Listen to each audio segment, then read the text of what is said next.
The following program is a production of HEW Entertainment and contains views, opinions, commentaries, and content that may offend some subscribers of this show. Listener discretion is advised. It's that time once again for HEW Entertainment Radio. And that's all I got to say about that. Hosted by Jonathan Clarke. You beat the man! You gotta beat the man! Woo! Be sure to join us in the live chat room during the show. Hulkamania is running wild like it's never ran before. Call us on one of our request lines. If you live in the United States, call us at 1-641-985-7800, box number 3729288. If you're from Canada and would like to call us from 1-647-724-4194, box number 3729288. Long distance charges may apply in some areas. I've been the world heavyweight champion 10 times.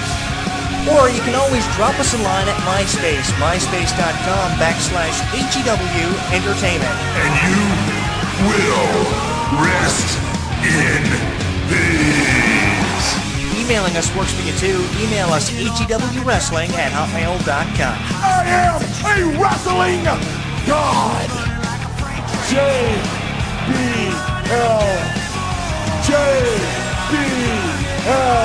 And now, without any further ado, here is your host of HEW Entertainment Radio on the official website of HEW Entertainment, Jonathan Clarke.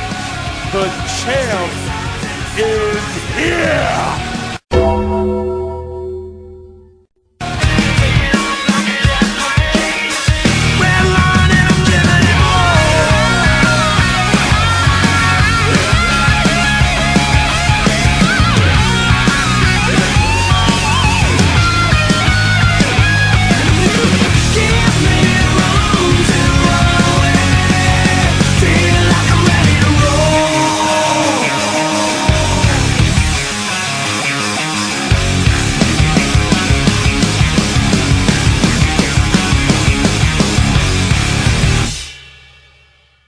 Streaming live on YouTube, Twitter, and Facebook. HEW Entertainment Radio is inviting you to comment on our video blogs, join the conversation, and like us. So what are you waiting for? Log on and listen now.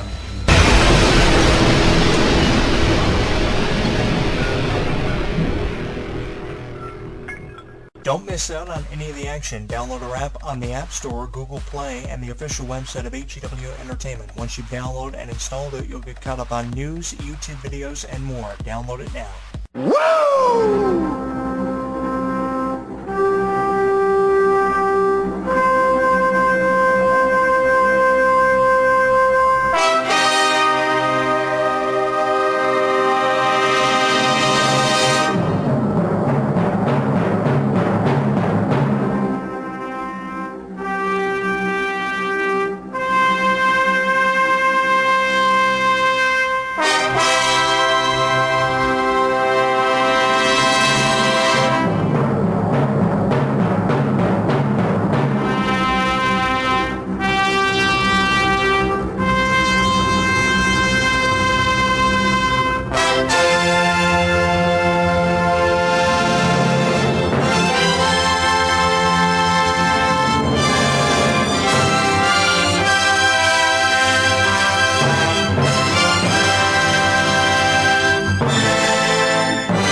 I'm the number one fan of Charlotte these days, and I didn't realize it until now. These last 7 months, seeing her as Divas Champion and the unprecedented success, which falls nothing short of being unprecedented, Charlotte has seen in her career early in the stages of her career, is definitely overwhelming for me and a lot of other people who are probably just as much of a fan of Charlotte as what I am. I've been really impressed by all the challenges Charlotte has taken on and surpassed, and I think she's well on her way to really establishing herself as a Flair family member that Ric Flair doesn't have to be embarrassed by any longer. I mean, he was embarrassed by David for years and what he did for World Championship Wrestling. At least now, from David's embarrassment, Charlotte can kind of rekindle the Flair family legacy and carry on the torch that Ric Flair so proudly carried from the territories, World Championship Wrestling, the AWA.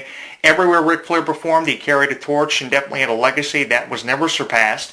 But I think that Charlotte has something for Ric Flair to be proud of now, and that is God-given talent. I think she's really impressive, and obviously this is why Charlotte has been champion for as long as what she has. Now, there's no disrespect for me coming from the other divas who have challenged Charlotte, but I've realized finally, I don't know what's come over me, but I've realized that Charlotte is in the position that she's in because she is as good as what she says she is. And I'm really looking forward, with no disrespect towards Sasha Banks or Becky Lynch, I hope there's none taken, this triple threat match coming up at WrestleMania, because I think this is going to be the biggest challenge that Charlotte has been faced with since she became Divas Champion, and this one could go a long way in redefining what this whole Divas Revolution was first implemented and what this whole Divas Revolution is supposed to be. And I think this is going to be something fun for everyone who ever was a fan, every single person whoever was a fan of the Divas division from whatever era you can remember being a fan of it from. And I was a fan of the Divas division from back in the early 90s.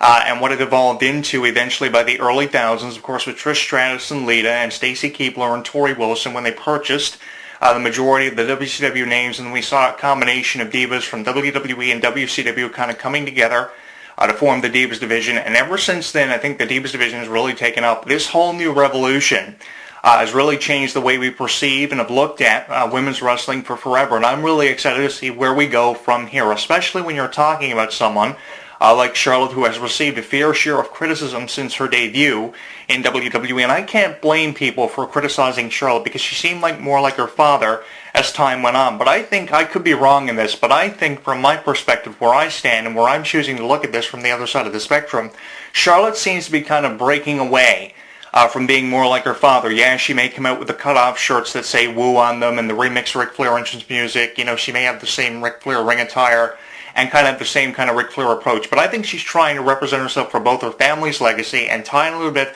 of her own originality, which is something I really appreciate from Charlotte, because she could continue to be more like her father, but she's slowly but surely breaking away from being like her father. And I think it's pretty apparent that she's trying to get into the business being like her father and slowly transition from being like her father into somebody completely different. So I really appreciate the own originality coming from Charlotte, and I think this will go a long way to a second or third reign for her as Divas Champion that will also be as meaningful as her first. Nothing will be as meaningful as her first reign as Divas Champion, or probably as long as her first reign as Divas Champion, especially if she wants to be kind of modeling herself after Ric Flair and have just as many title reigns as Ric Flair. She would have to lose the title 6 or 7 times to surpass the record of someone like Trish Stratus, or even get as close to Ric Flair's record of 16 title reigns. So nobody wants to lose the championship as many times as that. But I think that Charlotte is just so phenomenal. I think there's more of a reason than we've ever had before to become a fan of Charlotte and jump on that proverbial fan wagon. I'm really excited to see where we go from here and what the future has in store for Charlotte. I think she has just as much of a chance of winning this triple threat match at WrestleMania than any of the two challengers have in this match, like Sasha Banks and Becky Lynch. I'm a huge fan of Sasha Banks, and I'm not taking anything away from the ability of Sasha Banks. She has just as much of a chance of winning this match as does Becky Lynch. But I think we can count Charlotte out for the influence her father has had on her push in WWE, the friendship of himself and Triple H, which go through the years, and of course that's a huge influence on why things are happening for Charlotte the way they are. But I haven't realized that I'm the biggest Charlotte fan until now, and that has a lot to do with how impressive she gets. She gets better all the time, and she's always finding new and innovative ways to win and really put herself over in these promos and these matches she's having with the likes of Nikki Bella, Becky Lynch, Paige, phenomenal matches. And now the conversation is revolving around these three divas making the WrestleMania debut in a bigger venue, no bigger venue than they could have ever asked for, AT&T Stadium in Dallas, Texas, in front of over 75,000 people. I mean, how can you get more pressureless than this, having your WrestleMania debut in front of one of the biggest crowds in the world when both entertainment and sports comes together?